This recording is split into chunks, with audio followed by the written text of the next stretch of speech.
Ada beberapa variabel ekonomi makro, salah satunya adalah inflasi.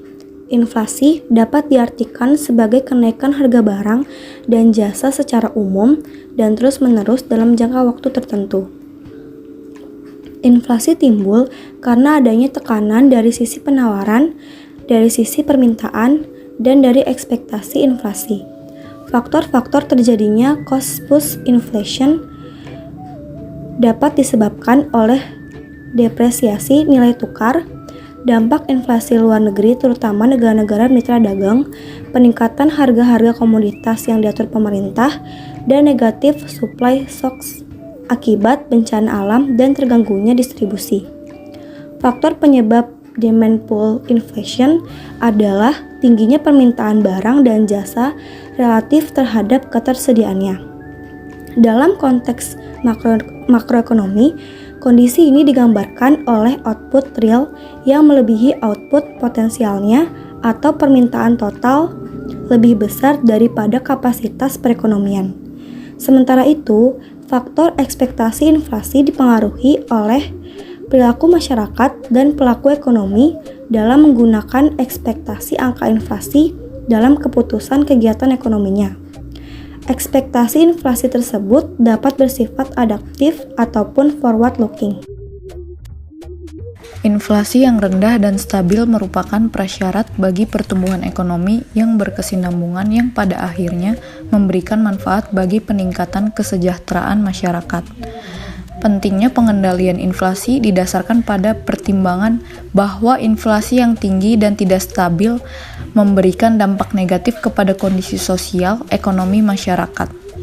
Pertama, inflasi yang tinggi akan menyebabkan pendapatan real masyarakat akan terus turun sehingga standar hidup dari masyarakat yang turun dan akhirnya menjadikan semua orang, terutama orang miskin, bertambah miskin. Yang kedua, inflasi yang tidak stabil akan menciptakan ketidakpastian atau uncertainty bagi pelaku ekonomi dalam mengambil keputusan. Pengalaman empiris menunjukkan bahwa inflasi yang tidak stabil akan menyulitkan keputusan masyarakat dalam melakukan konsumsi, investasi, dan juga produksi, yang pada akhirnya akan menurunkan pertumbuhan ekonomi.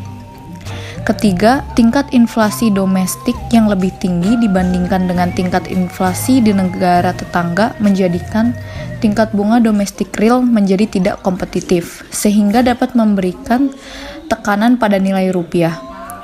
Dan yang terakhir yaitu keempat, kestabilan harga memiliki peran penting dalam mendukung upaya menjaga stabilitas sistem keuangan. Pada bulan Ramadan dan Idul Fitri terjadi inflasi yang diakibatkan oleh naiknya tingkat konsumsi masyarakat atau permintaannya lebih tinggi dibandingkan dengan penawarannya.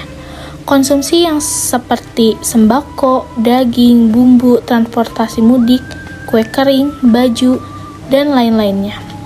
Karena pada bulan ini, orang-orang akan menjadi sangat konsumtif. Tingginya permintaan barang tersebut menyebabkan terjadinya inflasi. Tingginya tingkat konsumsi ini juga disebabkan oleh meningkatkan pendapatan masyarakat pada bulan Ramadan dan Idul Fitri, atau seperti mendapatkan tunjangan hari raya.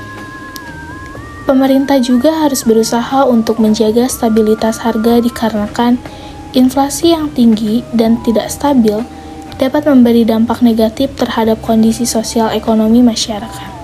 Situasi itu menyebabkan pendapatan real masyarakat akan terus menurun, sehingga dikhawatirkan standar hidup masyarakat miskin akan bertambah.